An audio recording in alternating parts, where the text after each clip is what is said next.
중국 관영 방송을 틀어보면 지금 일본 이야기가 나오지 않는 날이 거의 없습니다. 스튜디오 화면에는 굳은 표정의 진행자가 앉아서 일본 정부를 향한 강력한 경고를 읽어내려가고 자막에는 일본에 대한 최대 압박이라는 표현이 연달아 뜹니다.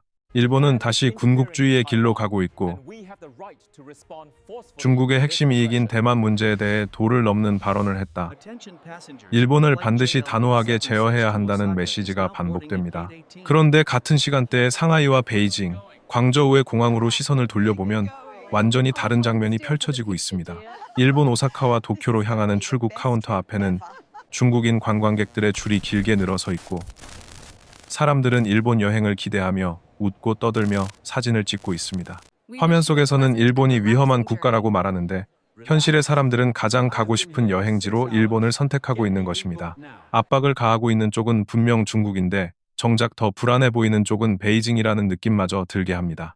이 아이러니를 이해하기 위해서는 이번 사태의 출발점이 된 다카이치 일본 총리의 발언부터 다시 짚어볼 필요가 있습니다. 다카이치 총리는 취임한 지 한 달도 채 되지 않아 대만 유사시 일본이 개입할 수 있다는 취지의 발언을 했습니다. 구체적인 작전 계획을 언급한 것은 아니지만 적어도 일본이 대만 문제를 자국 안보와 직결된 사안으로 보고 있으며 필요하다면 집단적 자위권을 행사할 수도 있음을 시사한 것입니다. 중국 입장에서는 절대 인정할 수 없는 메시지였습니다. 중국 당국은 대만 문제를 내정이라고 규정해왔고 어떤 형태의 외부 개입도 레드라인을 넘는 행동이라고 강조해왔습니다. 그런데 일본 현직 총리가 공개적으로 대만 유사시 개입 가능성을 언급해버렸으니 이를 그냥 넘기는 순간 스스로 설정한 레드라인이 무너지는 그림이 됩니다. 결국 베이징은 이 발언을 정면으로 받아치기로 결정합니다. 그 방식은 매우 중국답고 동시에 매우 익숙한 패턴이었습니다. 우선 공산당 기관지인 인민일보가 사설격 논평을 통해 다카이치 총리를 강하게 비난하고 나섭니다. 일본 우익 세력의 잘못된 역사관과 질서관, 전략관이 그대로 드러난 발언이며 군국주의 망령을 다시 불러내는 초혼과도 같다라는 식의 격한 표현이 동원됩니다. 이어서 신화통신이 해설 기사를 내보내며 일본이 다시 한번 군국주의의 꿈을 꾸고 있다고 주장합니다. 대만을 이용해 중국을 통제하려는 발상은 현실을 모르고 하는 망상에 불과하며 사막의 귀가 수레바퀴를 막아보겠다고 뛰어드는 어리석은 행동이라는 비유까지 등장합니다. 중국 중앙방송인 CCTV 역시 여러 차례에 걸쳐 다카이치 발언을 보도하면서 불장난을 하는 자는 결국 화상을 입게 된다는 문장을 반복해 보여줍니다. 메시지는 단순합니다. 일본은 과거의 역사를 반성하지 않고 또다시 군국주의의 길을 걷고 있으며 중국은 그런 일본에 더 이상 관대하지 않겠다는 경고를 보내고 있다는 것입니다. 동시에 중국 정부는 말뿐인 비난에 그치지 않고 행동으로도 무게를 실어주려 합니다. 외교부는 즉각적으로 일본 여행 자제를 권고하는 공지를 내고 일본을 방문하거나 체류 중인 자국민들에게 안전에 유의하라는 메시지를 보냅니다. 문화관광 관련 부처에서는 일본 여행 상품 판매를 줄이고 단체 관광을 제한하는 조치를 논의합니다. 교육당국은 일본 유학 중인 학생들에게 상황을 주시하라며 귀국을 검토하라는 취지의 안내를 내보냅니다. 대중의 일상과 직접 맞닿아 있는 분야에서 일본을 향한 경계심을 키우려는 시도입니다. 안보 영역에서도 상징적인 움직임이 이어집니다. 중국 해안경비대는 센가쿠 열도, 중국식 표현으로는 디아오이다오 주변 해역을 순찰했다고 공개하며 자국의 영해를 지키기 위한 정당한 활동이라고 강조합니다. 일본이 대만 문제에 입을 여는 순간 중국은 실질적인 행동으로 맞서겠다는 메시지를 국내외에 동시에 보내는 셈입니다. 이처럼 다카이치 총리의 한마디는 중국에서 정치, 외교, 안보, 여론을 아우르는 종합 압박 작전을 촉발시키는 방아쇠가 되었습니다. 베이징 입장에서 보면 이 모든 것은 하나의 큰 그림 안에 들어있는 움직임입니다. 일본의 발언을 이용해 군국주의의 망령이라는 익숙한 이미지를 다시 꺼내고 대만 문제를 둘러싼 중국의 입장을 재차 못 박으면서 동시에 국내에서는 반일 정서를 자극해 내부 불만을 외부로 돌리는 효과를 기대한 것입니다. 과거에도 비슷한 방식이 여러 차례 사용되었고 일정 부분 효과를 거둔 적이 있기 때문에 이번에도 같은 전략이 통할 것이라고 계산했을 가능성이 큽니다. 겉으로만 보면 베이징은 매우 자신감 있게 보입니다. 일본을 향한 언어는 거칠고 조치는 단호해 보입니다. 하지만 조금만 깊이 들여다보면 이러한 최대 압박이야말로 현재 중국이 처한 불안과 초조를 반영하는 거울이라는 사실이 보이기 시작합니다. 내부의 위기가 크지 않다면 굳이 외부의 적을 이 정도 강도로 부각시킬 필요가 없기 때문입니다. 다카이치 총리의 발언은 물론 중요하지만 그 이상의 의미를 부여하고 과장된 분노를 연출하는 이유는 따로 있을 가능성이 큽니다. 중국의 진짜 고민이 무엇인지, 왜 일본에 대한 압박이 반복해서 등장하는지에 대한 이야기는 바로 그 다음 장면에서 더 선명해집니다. 저는 여기까지가 이번 이야기의 첫 번째 흐름이라고 생각합니다. 다카이치 총리의 발언이 어떤 맥락에서 나왔고 중국이 그것을 어떤 방식으로 확대 해석하며 정치적 도구로 삼았는지 살펴보면 뒤이어 등장하는 내부 위기와 민심 문제를 이해하는 데 중요한 단서가 되기 때문입니다. 바로 그 다음 장면에서 드러나는 것은 중국 내부의 공기가 얼마나 무거운지, 그리고 왜 베이징이 굳이 일본을 전면에 세우는지에 대한 배경입니다. 표면적으로만 보면 중국 경제는 여전히 성장하고 있고 초고층 빌딩과 대규모 인프라가 눈에 들어오지만 현장에서 들려오는 목소리는 다릅니다. 부동산 개발은 멈춰서고 지방정부의 재정은 바닥을 드러내고 중소기업들은 수출 감소와 내수 침체 속에 버티기 어려운 상황으로 내몰리고 있습니다. 대도시의 청년들은 좋은 대학을 나와도 안정적인 일자리를 찾기 힘들고 한때 중산층의 상징이던 아파트는 자산이 아니라 짐처럼 느껴지기 시작했습니다. 이런 경제적인 불안은 자연스럽게 정치와 미래에 대한 불만으로 이어집니다. 그런데 중국의 권력 구조는 그 불만을 자유롭게 토론하고 조정할 수 있는 구조가 아닙니다. 위쪽에서는 파벌 간 권력 투쟁이 끊이지 않고 아래에서는 민생이 흔들리지만 그 사이를 연결해줄 통로가 막혀 있는 셈입니다. 이런 상황에서 지도부가 가장 두려워하는 것은 하나의 사건이나 구호를 중심으로 불만이 한 방향으로 모이는 것입니다. 따라서 내부로 향할 수 있는 시선을 바깥으로 돌려놓는 일은 베이징 입장에서 생존과 직결된 과제가 됩니다. 여기서 등장하는 것이 바로 항일 카드입니다. 중국 현대사에서 일본은 가장 편리한 외부의 적이었습니다.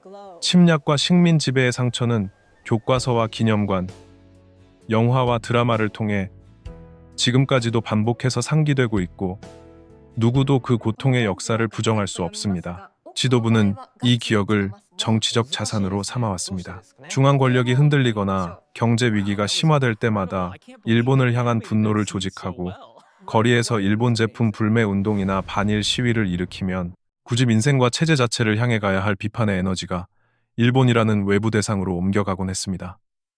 이번에도 비슷한 계산이 작동했을 가능성이 큽니다. 대만 문제를 둘러싼 긴장, 미국과의 갈등, 경제 성장 둔화, 대규모 인사교체와 군 내부의 숙청 소문까지 겹치면서 시진핑 지도부는 그 어느 때보다 예민한 시기를 보내고 있습니다. 이럴 때 일본 총리가 대만 유사시 개입 가능성을 언급해준 것은 베이징 입장에서 보면 내부 긴장을 외부 분노로 바꿀 수 있는 좋은 계기처럼 보였을 것입니다. 일본을 다시 군국주의의 망령으로 묘사하고 대만 문제를 건드리는 위험한 세력이라고 규정하면 국내 여론은 자연스럽게 일본을 주시하게 되고 지도부는 강경한 태도를 통해 책임감 있는 수호자의 모습을 연출할 수 있습니다. 이러한 항일 동원 방식은 과거에는 일정 정도 효과를 발휘했습니다. 그러나 이번에는 그 공식이 예상만큼 작동하지 않고 있습니다. 그 이유는 중국 사회 자체가 이미 크게 변해버렸기 때문입니다. 예전에는 방송에서 일본을 비난하면 거리에서도 자연스럽게 반일 시위가 이어지곤 했습니다.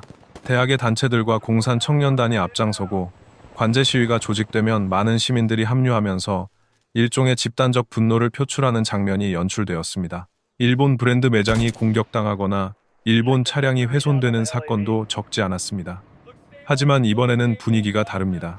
일본 여행 자제 권고가 나왔다는 뉴스를 알고 있으면서도 실제로 공항에서 일본행 비행기를 기다리는 사람들에게서 느껴지는 공기는 차분합니다. 어떤 이들은 인터뷰에서 정치에는 관심이 없다고 말하고 어떤 이들은 이것은 위에서 알아서 할 문제일 뿐 자신의 삶과 직접적인 관련은 없다고 선을 긋습니다. 방안에서는 일본을 적으로 규정하지만 스마트폰 속 알고리즘은 일본 여행 정보와 인기 맛집 영상, 일본 애니메이션과 예능 프로그램을 계속 보여주고 있습니다. 특히 젊은 세대에게 일본은 역사 교과서 속의 가해자라기보다는 세련된 도시와 친숙한 문화 콘텐츠의 나라에 가깝습니다. 어린 시절부터 일본 애니메이션을 보며 자랐고 일본 게임을 즐겼으며 청소년기에는 일본 음악과 패션을 접했습니다. 대학에 들어와서는 일본 여행을 계획하고 사회에 나와 조금씩 여유가 생기면 연휴에 가장 먼저 떠올리는 해외 여행지가 일본인 경우가 많습니다. 그들에게 일본은 일상과 연결된 공간입니다. 물론 과거의 역사를 잊은 것은 아니지만 현재의 일본을 일방적으로 악마화하는 서사에는 쉽게 설득되지 않습니다. 경제적 차원에서도 현실은 복잡합니다. 중국과 일본은 서로 중요한 무역 파트너이고 관광 산업도 양국 경제의 상당한 비중을 차지합니다. 지방 도시와 특정 업종은 일본인 관광객이 오지 않으면 매출이 크게 줄어들고 반대로 많은 중국인에게 일본 여행은 값비싼 사치가 아니라 손에 닿을 수 있는 작은 소확행 중 하나가 되었습니다. 이런 상황에서 일본을 향한 극단적인 비난과 여행 자제 요청은 실제 삶을 살아가는 사람들에게는 체감되지 않는 구호처럼 들릴 수밖에 없습니다. 더구나 경제적으로 팍팍한 시기에 사람들은 정치적 분노보다 구체적인 삶의 질을 더 중시하는 경향을 보입니다. 물가가 오르고 집값이 불안한데 그 답이 일본 불매와 여행 자제라는 설명은 논리적으로나 감정적으로나 설득력이 떨어집니다. 그래서 이번 사태에서 인상적인 장면이 하나 더 나옵니다. 바로 일본 애니메이션 영화가 중국 극장에서 흥행 기록을 갈아치우는 모습입니다. 일본 정부에 대한 비판이 거세게 이어지는 와중에도 젊은 관객들은 일본의 문화 콘텐츠를 즐기기 위해 극장에 모여들고 개봉 첫날 매출은 역대 최고 수준을 기록합니다.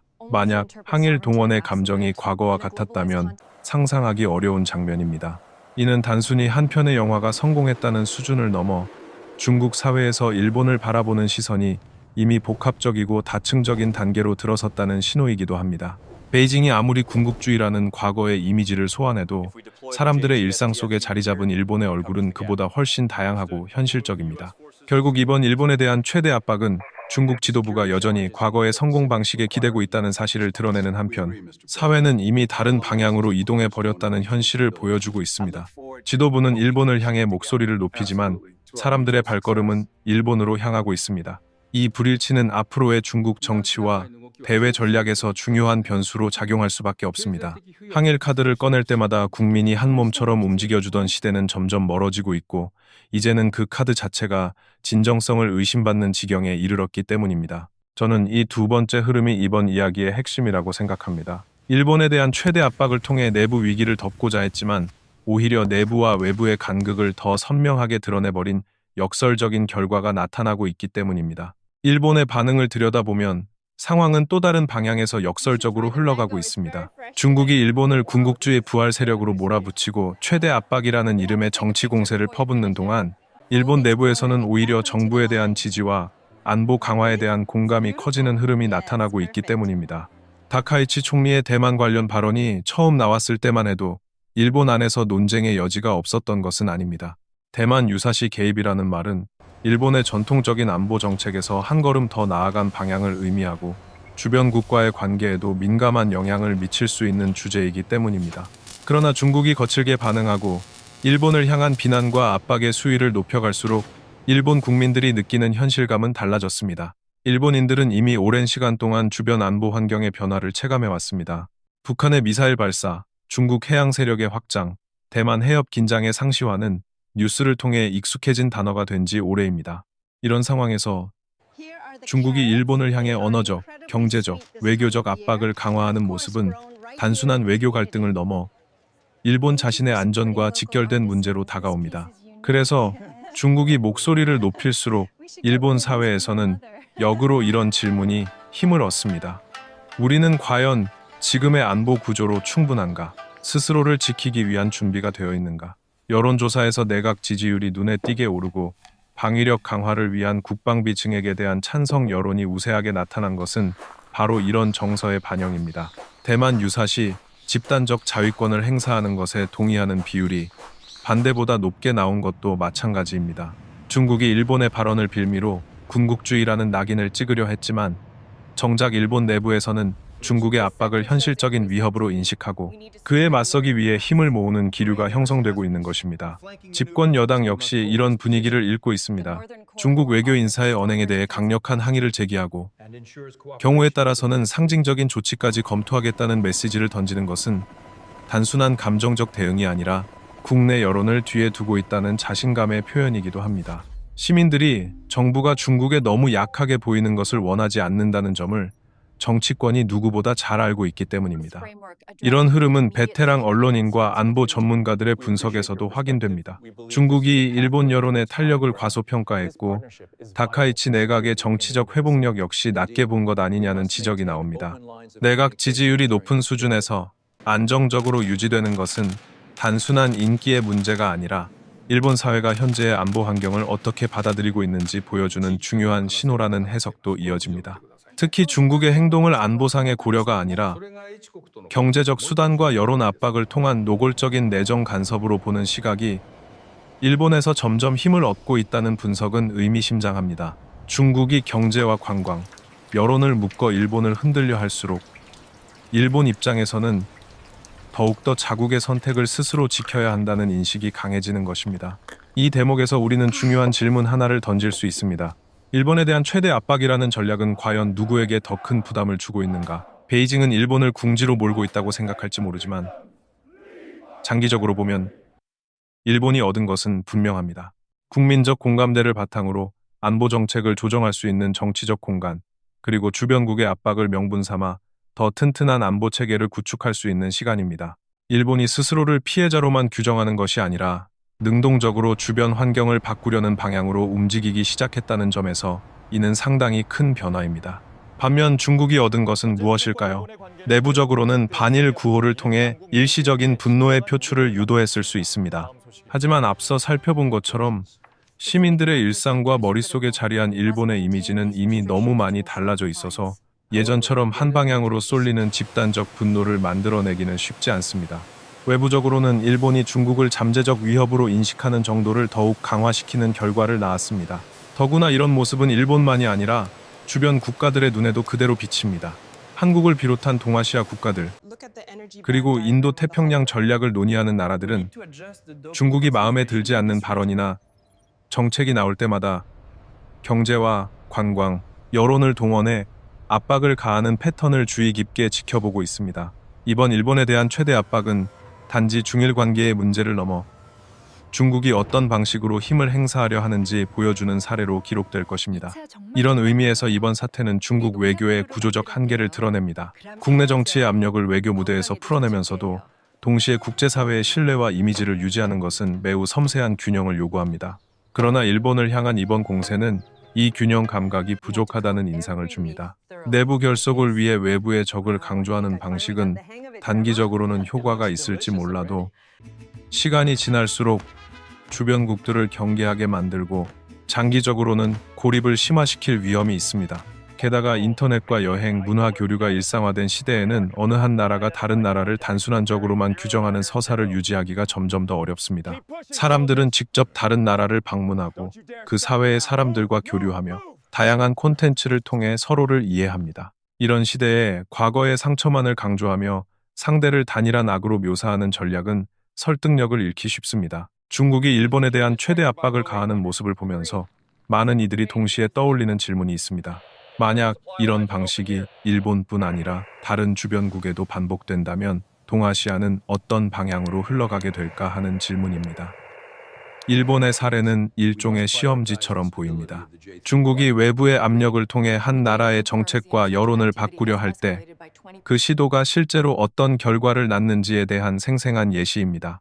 그리고 지금까지의 흐름만 놓고 보면 베이징이 의도한 방향과는 정반대의 결과가 적지 않게 나타나고 있습니다. 일본은 오히려 안보 의식을 다지고 있고 중국 사회는 항일 구호에 예전처럼 반응하지 않고 있습니다. 결국 이번 사태는 한 가지 사실을 또렷하게 보여줍니다. 외부를 향한 압박이 강해질수록 그 압박은 다시 돌아와 내부의 한계를 비추는 거울이 되기도 한다는 것입니다. 일본에 대한 최대 압박이라는 이름의 전략이 시진핑 체제에 남길 진짜 유산은 일본을 굴복시키는 성과가 아니라 외부의 적을 내세우는 방식만으로는 더 이상 복잡해진 현실을 관리할 수 없다는 교훈일지도 모릅니다. 일본에 대한 최대 압박이라는 이름으로 시작된 이번 사태를 한 걸음 물러서서 바라보면 그 안에는 오늘날 동아시아가 안고 있는 여러 층의 고민이 동시에 드러나 있습니다. 표면만 보면 중국과 일본의 감정적 충돌처럼 보일 수 있습니다. 한쪽은 대만 문제를 건드린다고 격렬히 항의하고 다른 쪽은 자국의 안보와 국제적 책임을 이야기하며 물러서지 않겠다는 태도를 보입니다. 그러나 조금 더 깊이 들여다보면 이 갈등은 단순한 양자 간 대립이 아니라 내부 위기를 관리하려는 정치 지도부의 계산, 변화하는 사회의 민심, 그리고 그 사이에서 새로운 균형을 찾으려는 주변 국가들의 선택이 복잡하게 얽혀 있는 과정이라는 사실이 보입니다. 중국 입장에서 일본은 여전히 가장 활용하기 쉬운 외부의 상대입니다. 역사 속 상처는 쉽게 잊히지 않고 군국주의라는 단어는 강한 감정을 불러일으키는 힘을 갖고 있습니다. 경제가 흔들리고 청년들의 미래가 불안하며 권력 내부의 긴장이 높아지는 시기에는 이러한 감정적 요소를 자극해 내부의 시선을 밖으로 끌어내고 싶은 유혹이 커질 수밖에 없습니다. 다카이치 총리의 발언은 그런 의미에서 너무나 적절한 타이밍에 등장한 소재였습니다. 베이징은 이 한마디를 확대 해석해 일본 전체를 위험한 존재로 규정하고 강경한 대응을 통해 책임 있는 수호자의 이미지를 만들고자 했습니다. 그러나 사회는 지도부의 계산만큼 단순하지 않았습니다. 중국인들의 일상 속에 이미 깊숙이 들어와 있는 일본의 얼굴은 과거의 가해자라는 이미지 하나로 환원될 수 없었습니다. 삶이 팍팍해질수록 사람들은 정치적 구호보다 당장 체감할 수 있는 작은 행복을 더 소중하게 여깁니다. 일본 여행에서 느끼는 자유로움과 즐거움, 일본 문화 콘텐츠를 통해 접하는 다양한 감성은 추상적인 적개심보다 훨씬 구체적인 경험입니다. 그래서 일본을 향한 거친 비난과 여행 자제 요청은 머리로는 이해하면서도 가슴으로는 쉽게 따라가지 않는 메시지가 되어버렸습니다. 이 불일치는 앞으로 중국 내부의 여론 관리 방식에 적지 않은 부담을 남기게 될 것입니다. 반대로 일본은 중국의 압박을 통해 자국의 안보 현실을 재확인하는 계기를 얻었습니다. 중국이 강한 언어와 경제적 조치를 동원할수록 일본 국민들은 주변 환경의 변화를 더 직접적으로 느끼게 됩니다. 대만 유사시 개입 발언에 대한 논쟁이 있었던 자리에는 이제 과연 우리는 충분히 준비되어 있는가라는 질문이 들어오고 있습니다. 정부가 방위력 강화를 추진하고 지역 안보 협력에 더 적극적으로 나서려 할 때 중국의 거친 대응은 이를 정당화해주는 역할을 하고 있습니다. 이는 일본이 점차 수동적인 피해자의 자리에서 벗어나 능동적으로 자국의 위치를 재정의하려는 흐름으로 이어지고 있습니다. 이런 변화는 우리 한국에게도 결코 남의 일이 아닙니다. 중국은 일본뿐 아니라 여러 주변국과의 관계에서도 경제와 여론, 안보 이슈를 묶어 압박을 가하는 방식을 사용해왔습니다. 상대가 자국의 핵심 이익과 충돌한다고 판단될 때 비슷한 패턴의 대응이 반복될 가능성은 언제든지 열려 있습니다. 일본 사례는 이런 방식이 실제로 어느 정도 효과를 내고 어디서부터 한계를 드러내는지 보여주는 하나의 실험장과도 같습니다. 한국 입장에서 중요한 것은 감정적으로 어느 한쪽의 편을 드는 것이 아니라 이 과정을 냉정하게 관찰하고 분석하는 일입니다.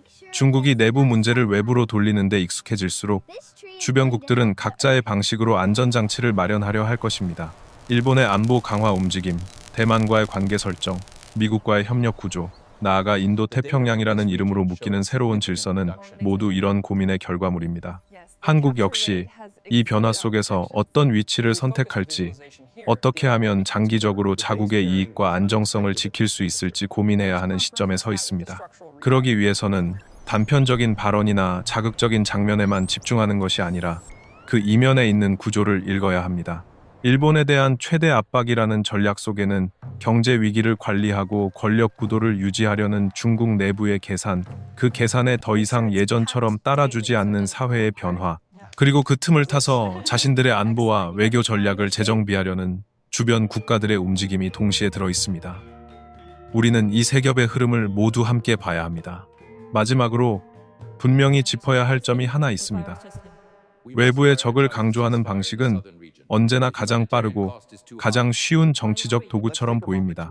누군가를 지목해 그를 향한 분노를 조직하는 것은 내부의 복잡한 문제를 잠시 가리는데 효과적일 수 있습니다. 그러나 세계가 이처럼 촘촘히 연결된 시대에는 그런 방식이 오래 가지 못합니다.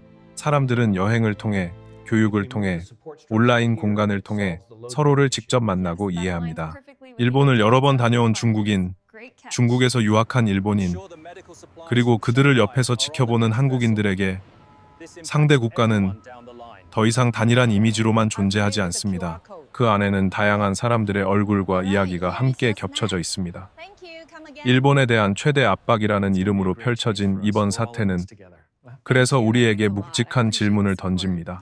과연 외부의 압박과 선동만으로 복잡해진 현실을 통제할 수 있는가? 단기적인 정치적 효과를 위해 서로를 단순한적으로 몰아붙이는 선택이 장기적으로는 누구에게 더 큰 부담이 되는가?